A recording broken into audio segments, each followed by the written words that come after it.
नवलगढ़ जहाँ कभी हंसी ठिठोली गूंजती थी, आज खामोशी की मोटी चादर लिपटी हुई थी। हर गली वीरान, हर आंगन सोना। एक अनदेखा डर गांव के सीने में चुभता था। लेकिन ये सब क्यों था? आखिर इतने बड़े गांव में डर का माहौल था क्यों? और इसके पीछे क्या बात थी? हम कहानी को और अच्छे से समझते हैं। 3 महीने में 8 लोग गायब हो चुके हैं। अरे पूरा गांव नागदेव के नाम से कांपता है। अब और पता नहीं क्या क्या देखना पड़ेगा। अरे भगवान, अब आप ही कुछ करो, हमें उस हथियारे तांत्रिक से छुटकारा दिलाओ। बाबा, मैं जब से इस गांव में आया हूँ, बस हर कोई नागदेव तांत्रिक बाबा का नाम लेकर डर ही रहा है।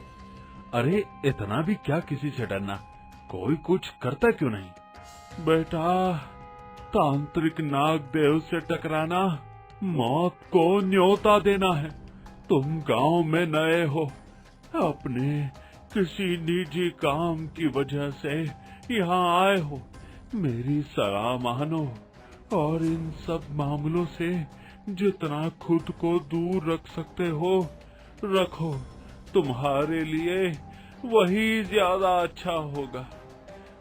माफ करना काका, लेकिन मुझे आप लोगों की ये बुजदिली देखकर शर्म आती है। गांव में इतने सारे लोग हैं और आप सब मिलकर भी किसी एक इंसान का सामना नहीं कर सकते। एकता में बल होता है, ये बात हमें हमारे बुजुर्ग ही सिखाते हैं। देखो, तुम तांत्रिक नागदेव की शक्ति के बारे में नहीं जानते हो। हम सब कुछ जानते हुए भी उसका कुछ नहीं बिगाड़ सकते। तुम कल के आए हो और हम लोगों पर सवाल उठा रहे हो, लेकिन ये भी तो सोचो कि क्या सच में कि हमने कुछ करने की कोशिश कभी की नहीं? तभी पास से एक बिल्ली दौड़ के जाती है। ये अचानक से यहाँ बिल्ली कैसे आ गई? मैं अभी जाकर देखता हूँ। नहीं, रहने दो, तुम्हें कहीं जाने की जरूरत नहीं है। रात वैसे भी काफी हो गई है, जाओ सो जाओ। लेकिन बाबा, एक बार देखने तो दीजिए।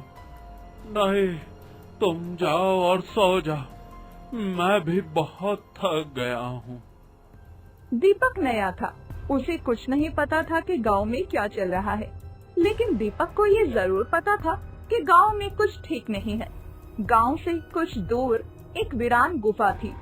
वहीं अंधेरे में तांत्रिक नागदेव अपने घिनौने अनुष्ठान करता रहता था। गांव की उस गुफा के अंदर काले धुएं का बादल उठता है। दीवारों पर अजीब आकृतियां अस्थायी बिखरी हुई। गुफा के दीवारों पर लाशों की परछाइयां बनती हैं। ओम काल सर्पाय नमः। जीवन के दीपक बुझाओ, शक्ति मेरी बनो। अब ज्यादा समय नहीं है। अब तक की सभी हत्या से मुझे जितनी भी शक्ति मिली है वो मेरी बढ़ जाएगी। बस केवल 5 और हत्या से मैं अमर हो जाऊंगा। फिर मेरा सामना कोई नहीं कर पाएगा। हर गायब होता इंसान नागदेव को और शक्तिशाली बना रहा था। उसे अब 5 पूर्ण बलिदान चाहिए था, फिर वो अमर हो जाता। गांव में रात के समय काफी आवाजें आ रही होती हैं। माँ, मुझे बहुत डर लग रहा है। ये कितनी डरावनी आवाज है। हाँ मेरे बच्चे, मैं भी ये डर महसूस कर रही हूँ, लेकिन तू चिंता मत कर, मैं हूँ ना। जब तक मैं तेरे साथ हूँ तुझे कुछ नहीं होगा। माँ, ये आवाजें कब बंद होगी? माँ, जब इस गांव में इतना खतरा है तो हम इस गांव में क्यों रह रहे हैं? बेटा, यही तो सबसे बड़ी परेशानी है। ना हम इस गांव में खुलकर सांस ले सकते हैं और ना ही यहाँ से कहीं जा सकते हैं। पूरा गांव हर समय एक दहशत में जी रहा होता है। दिन के समय सब गांव वाले एक साथ बातें कर रहे होते हैं। अगर आज नहीं लड़े तो कल सब मारे जाएंगे। हमारे गांव से अब तक 30 लोगों की हत्या हो चुकी है, लेकिन उनका शव ही नहीं मिला। अरे हम सब कुछ जानते हुए भी अब हाथ पे हाथ रखकर नहीं बैठ सकते। मैं भी आप सभी को यही समझा रहा हूँ कि अगर हम लोग ऐसे डरते रहेंगे तो तांत्रिक की शक्ति बढ़ती ही जाएगी, क्योंकि उसकी असली शक्ति उसकी तंत्र विद्या नहीं बल्कि हमारा डर है। जब तक हम डरते रहेंगे वो हम लोगों का ही फायदा उठा रहा है। हम तांत्रिक की गुफा तक जाएंगे चाहे जो हो, क्योंकि हम यहाँ से तो वैसे भी कुछ नहीं कर सकते हैं। लेकिन खाली हाथ, अरे नागदेव साधारण इंसान नहीं है, और तुम तो अपने जोश में बोल रहे हो। अरे अब तक बस महीने में 1-2 लोग की ही हत्या हुई है, लेकिन हम सब वहाँ गए तो पूरे गांव की ही लाश मिलेगी। हरिराम बिल्कुल सही कह रहा है। ऐसा नहीं है, देखिए हर किसी की अपनी कोई कमजोरी तो होती ही है ना। जरूर उस तांत्रिक की भी कोई कमजोरी होगी। अगर हमारे हाथ उसकी कमजोरी लग जाए तो हम उसका सामना कर सकते हैं।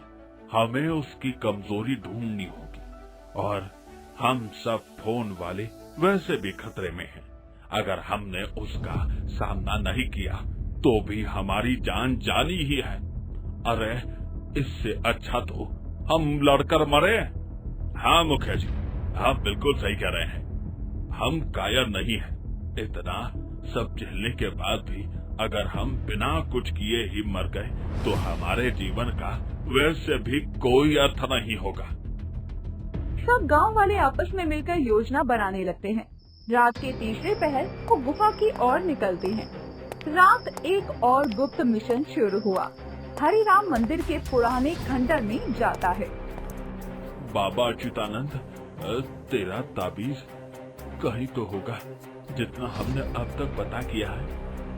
ये वही ताबीज है जिसे उस तांत्रिक के बारे में हम ज्यादा जानकारी पता कर सकते हैं, या फिर उसकी शक्ति को हम कमजोर कर सकते हैं। तभी हरिराम का हाथ अचानक एक दरार में फिसलता है। मिट्टी गिरती है और अंदर चमकता हुआ कुछ नजर आने लगता है। कहीं ये वही ताबीज तो नहीं? इसका मतलब हम उस तांत्रिक को परास्त कर सकते हैं। अब उसका डंका नहीं बजेगा। जब अंधकार अपने चरम पर होगा, ये रक्षा ताबीज सत्य की मशाल बनेगा। इस ताबीज से हम नागदेव तांत्रिक को हरा सकते हैं ना? ये ताबीज नहीं बल्कि नागदेव की मृत्यु का संकेत है। इस ताबीज को उसने यहाँ छिपा कर रखा था ताकि कोई उसकी जान को अपने वश में ना कर सके। लेकिन कहते हैं ना, पाप का घड़ा एक ना एक दिन भरता जरूर है, और अब नागदेव के पापों का घड़ा भर चुका है।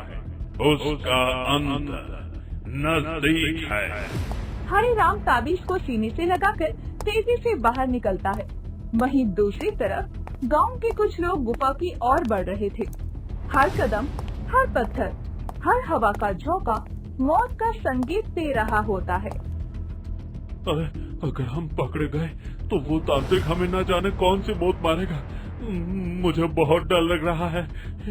इस गुफा में हर तरफ लाशें ही लाशें, वो भी उन्हीं लोगों की जिनका हमने अंतिम संस्कार कर दिया। अरे यह सब कैसा हो सकता है? डर से बड़ा कोई शत्रु नहीं है। ये सब बस हमें डराने के लिए है, लेकिन हम डर कर भागने वाले में से नहीं है, बल्कि हम डट कर लड़ने वाले में से है। गुफा के अंदर नागदेव अंतिम बलिदान की तैयारी कर रहा था। सामने गांव की लड़की बेहोश पड़ी थी। अब कोई मुझे रोक नहीं सकता। अमृतत्व मेरा है। गुफा हिलने लगती है, दीवारों से सांप निकलते हैं। ये सब देखकर गांव में आए लोग काफी ज्यादा डर जाते हैं। ये सब क्या हो रहा है? मुझे बहुत ज्यादा डर लग रहा है। नहीं नहीं, मुझे नहीं मरना है। देखो, घबराओ मत, हम में से किसी को कुछ नहीं होगा।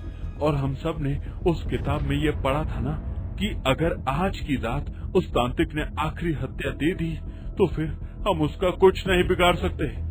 दीपक, तुम बिल्कुल सही कह रहे हो, लेकिन ये हरिराम कहाँ गया? हम बिना हरिराम के कुछ नहीं कर सकते। मैं तो कह रहा हूँ, हरिराम बहुत ही चालाक है। उसे मौका मिल गया होगा अपनी जान बचाने का और वो बचकर भाग गया। वो भला खुद को मौत के मुंह में डालने के लिए यहाँ क्यों आएगा? ऐसा कुछ नहीं है और हम सबको एक दूसरे पर भरोसा रखना होगा। हरिराम भागते हुए आता है। हाथ में चमकता ताबीज होता है, जिसे देखकर गांव से आए लोगों की आंखों में तो जैसे उम्मीद की किरण थी। सब लोग नागदेव के पास जाते हैं। नागदेव मंत्रों का जाप कर रहा होता है। अब बस बहुत हो गया और तेरा खेल खत्म, नागदेव। तुम्हें क्या लगता है तुम गांव वाले मिलकर मुझे हरा सकते हो? अरे तुम लोग अगर मेरा एक बाल तक बांका कर लो, तुम्हारे लिए वो भी किसी चीज से कम नहीं होगा। बिल्कुल ठीक कहा तुमने। हम तुमसे बिल्कुल भी नहीं लड़ सकते, लेकिन तुम्हारी हार हम नहीं बल्कि ये तावीज है। ये तावीज तुम्हें कहाँ से मिले? इसे तो मैंने छुपा कर रखा था। लाओ, इसे मुझे दे दो, वरना अच्छा नहीं होगा।